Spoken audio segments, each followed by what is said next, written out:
नमस्कार प्यारे विद्यार्थियों, आज हम आपके लिए लेकर आए हैं शेषफल प्रमेय पर आधारित कुछ कंसेप्ट और प्रश्नों। तो शेषफल प्रमेय होती है भाज्य बराबर भाजक गुणा भागफल प्लस शेषफल। क्योंकि इस कंसेप्ट पर आधारित बहुत ही अच्छे प्रश्न बनते हैं। ये हो सकता है कि आपकी एग्जाम की लेवल कौन सी है उस हिसाब से उसका प्रश्न बनेगा। तो भाज्य को इंग्लिश में बोलते हैं डिवाइडेंट, भाजक को बोलते हैं डिवाइजर और भागफल को कोशेंट और शेषफल को बोलते हैं रिमाइंडर। अब आपको ये याद तो रखना ही है कि भाज्य बराबर भाजक गुणा भागफल प्लस शेषफल। पर यहाँ पे देखिए कंडीशन, शेषफल का मान, जैसे मान लीजिए अपन कोई संख्या माने, इसमें यदि अपन भाग देते हैं b का, मान लीजिए q बार भाग जाता है, शेषफल बचता है r। तो ये शेषफल r है। इस r की कंडीशन ये, तो इसको पहले एक बार पूरे को शेषफल प्रमेय के आधार से जमाइए। तो ये हो जाएगा भाज्य a बराबर जिसमें भाग दिया जाता है, जिसमें भाग दिया जाता है वो भाज्य, तो भाज्य a बराबर भाजक जिसका भाग दिया जाता है। तो ये हो जाएगा यहाँ पे भाजक,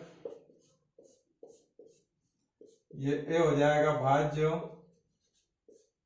और जितनी बार भाग जाए वो भागफल, और ये जो शेष बचेगा वो शेषफल। तो देखिए इसमें जमाते हैं, अब यदि इस नियम के अकॉर्डिंग भाज्य बराबर भाजक गुणा भागफल प्लस शेषफल, तो यहाँ पे किस में भाग दिया था अपन ने, ए में, तो ये भाज्य हो जाएगा। भाजक डिवाइजर जिसका भाग देते हैं, तो ये भाजक बी गुणा भागफल, यहाँ पे आया क्यू, तो बी गुणा क्यू लिख सकते हो या फिर डायरेक्ट बी क्यू प्लस शेषफल आर। अब ये आर की कंडीशन ये है कि आर का मान 0 हो सकता है या फिर 0 से बड़ा, लेकिन ये सदैव भाजक से हमेशा छोटा होगा।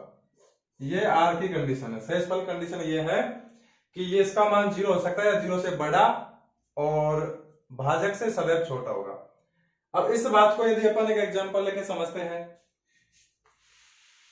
कि जैसे मान लीजिए अपन ने भाग दिया 5 का भाग दिया 19 में, तो 5 या 15 3 बार भाग जाएगा और यहाँ 19 में से 15 जाएगा, शेषफल बचेगा 4, अर्थात ये 4। और देखिए 5 का भाग मान लीजिए मैं 20 में देता हूं, तो 5 को 20, शेषफल बचेगा 0। अब मान लीजिए यहाँ पे 21 होता, 22 होता, 23 होता, तब भी 25 होता, दोबारा पूरा भाग चला जाता, शेषफल 0। अर्थात जो शेष बचेगा नीचे वाला मान, इसका मान 0 हो सकता है या फिर 0 से बड़ा, लेकिन इससे का मतलब है ये भाजक डिवाइजर जिसका भाग दे रहे भाजक से सदैव छोटा होगा। अब इस पर आधारित कुछ प्रश्न है, अपन प्रश्नों को हल करते हैं तब समझ में आएगा अपना कुछ और। तो आपको सिर्फ ये याद रखना है कि जिसमें भाग दिया जाता है वो भाज्य डिवाइडेंट कहलाता है, जिसका भाग दिया जाता है वो भाजक या डिवाइजर, जितनी बार भाग जाता है वो भागफल कोशेंट, और जितना शेष बचता है वो शेषफल। अब जैसे ये प्रश्न है कि एक भाग के सवाल में भाजक का मान आपको दे रखा है 25, भागफल का मान दे रखा है 23 तथा शेष 15 है, तो भाज्य पूछा जा रहा है। कुछ प्रश्न तो आपको ऐसे मिल सकते हैं कि जिनमें डायरेक्ट मान दे देगा कि इसमें भाजक क्या है, भागफल क्या है, शेषफल क्या है, फिर पूछेगा आपसे बाकी वाला पार्ट। लेकिन कुछ सवाल ऐसे देगा कि आपको ही सोचना होगा कि उसमें भाज्य क्या है, भाजक क्या है, भागफल क्या है। तो यहाँ पे पहला सवाल, इसमें डायरेक्ट मान दे रखा है भाजक का, भागफल का, शेषफल का, तो मान रख देंगे सीधा। तो भाज्य पूछा जा रहा है, तो भाज्य बराबर होता है भाजक, तो भाजक का मान दे रखा है सवाल में 25 गुणा भागफल दे रखा है 30 प्लस शेषफल दे रखा है सवाल में 15। अब देखिए यहाँ पे ये भाज्य का मान पूछा जा रहा है, आप चाहो तो इसको भाज्य मान सकते हो या फिर डायरेक्ट एक्स भी मान सकते हो, भाज्य रहने दो। भाज्य बराबर, अब यहाँ पे गुणा है और प्लस है, बोर्ड मास नियम लगेगा, सीधी सी बात है।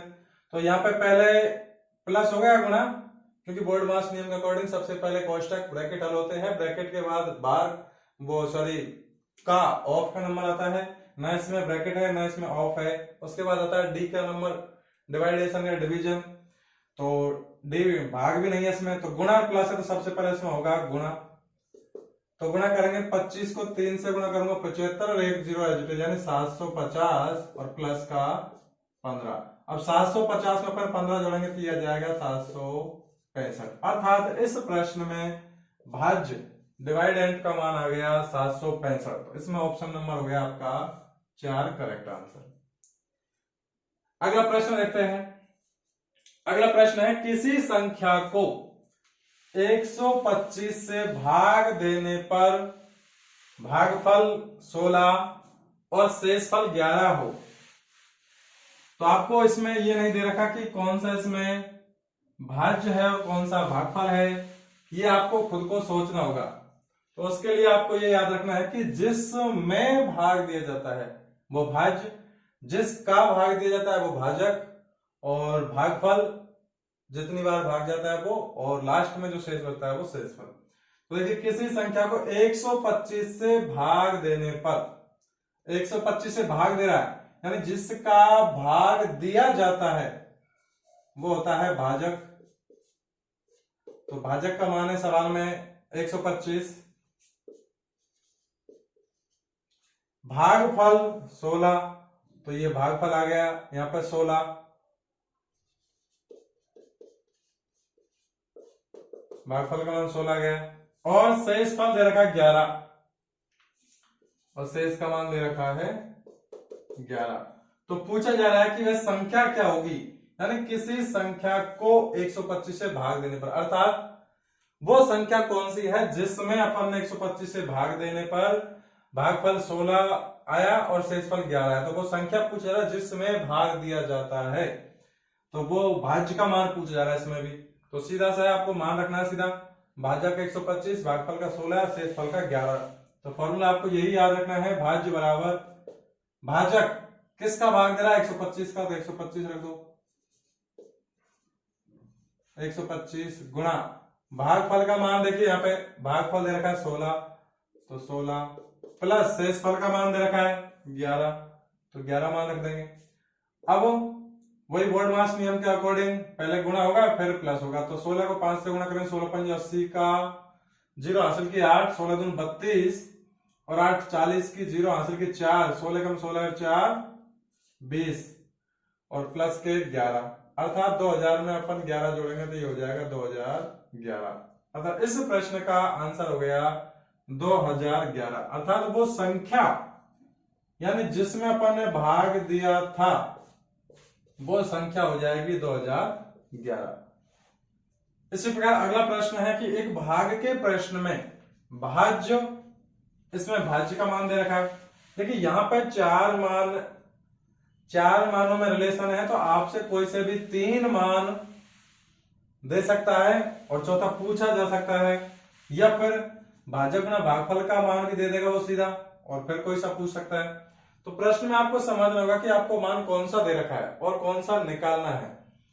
एक भाग के प्रश्न में भाज्य 3945 दे रखे, तो भाज्य का मान दे रखा है 3945 बराबर भागफल 32, तो ये भागफल का मान दे रखा है 32 तथा शेषफल 9 है, तथा शेषफल की जगह पर 9 दे रखा है। तो आपसे पूछा जा रहा है भाजक डिवाइजर यानी जिसका भाग दिया जाता है वो पूछा जा रहा है। तो आप चाहो तो इसको x मान सकते हो या सीधा भाजक भी लिख सकते हो। अब देखिए यहाँ पे थोड़ा सा आपको पक्षांतरण का नियम याद रखना होगा कि चूंकि x प्लस 32 प्लस का 9 है, तो इसको आपको डायरेक्ट पहले ऐसे लिख लीजिए 32 गुणा x या x गुणा 32 प्लस 9, और ये 3945 है। देखिए बराबर में है, अपन इनको इस तरीके से भी लिख सकते हैं कि इसके बराबर ये या फिर इसके बराबर ये, कैसे भी लिख लीजिए आप, बराबर में है इसलिए।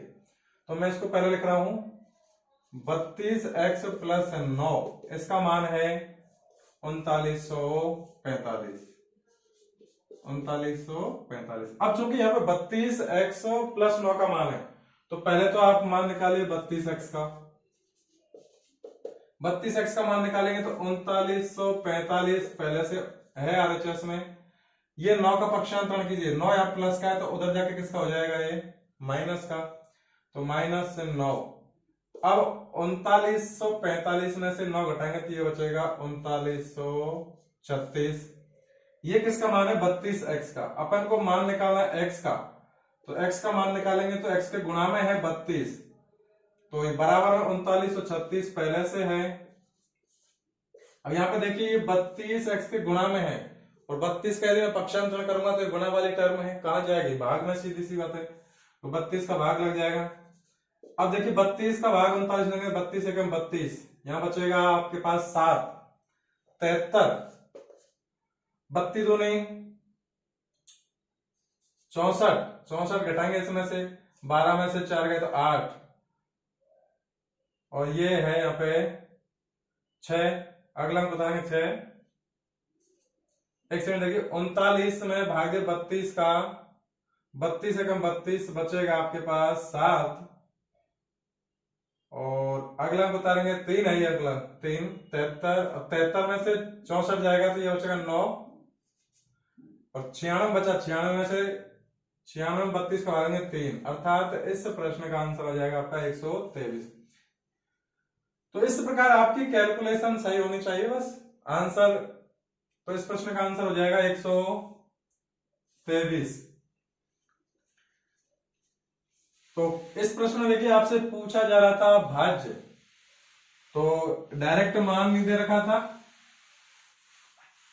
अगला प्रश्न है 1043 को किस संख्या से भाग दे, 1043 को किस संख्या से भाग दे, या भाग देने पर भागफल का मान दे रखा है 11, तो इस सूत्र में जो मान दे रखे वो उसकी जगह पर रख दीजिए, भागफल का मान 11, तो भागफल का मान 11 प्लस शेषफल का मान 20, तो प्लस शेषफल का मान 20।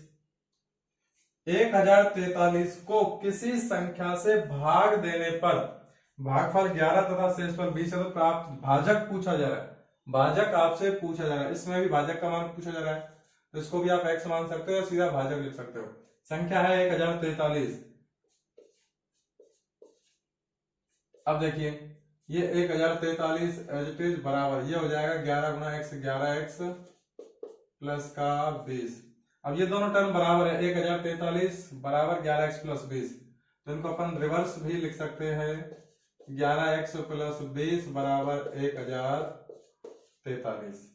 अब यहाँ पे देखिए अपन को 11x का मान निकालना पहले, तो 11x का मान निकलेगा, पहले ये 20 प्लस का इसका पक्षांतरण करेंगे अपन, तो 1043 ऑलरेडी दाईं तरफ है, 20 को उधर ले जाएंगे तो ये माइनस का हो जाएगा, और 1043 में से 20 घटाएंगे तो ये बचेगा 1023।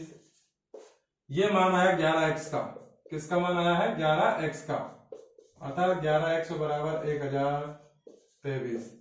अपन को मान निकालना है x का, तो x के गुणा में यहाँ पे 11 है, तो x बराबर 1023 ऑलरेडी दाईं तरफ है, 11 यहाँ पे गुणा में है तो ये पक्षांतर करेंगे भाग में जाएगा, और अब आपको x का मान निकालने के लिए 1023 में 11 का भाग देना होगा, अर्थात इसका आंसर आएगा देखो 11 9 99, 3 शेष बचेगा, अगला अंक बताएंगे 3 33, तो 11 3 33, अर्थात इस प्रश्न का आंसर, यानी आपसे पूछा था भाजक, तो इस प्रश्न का भाजक का मान आ गया 93।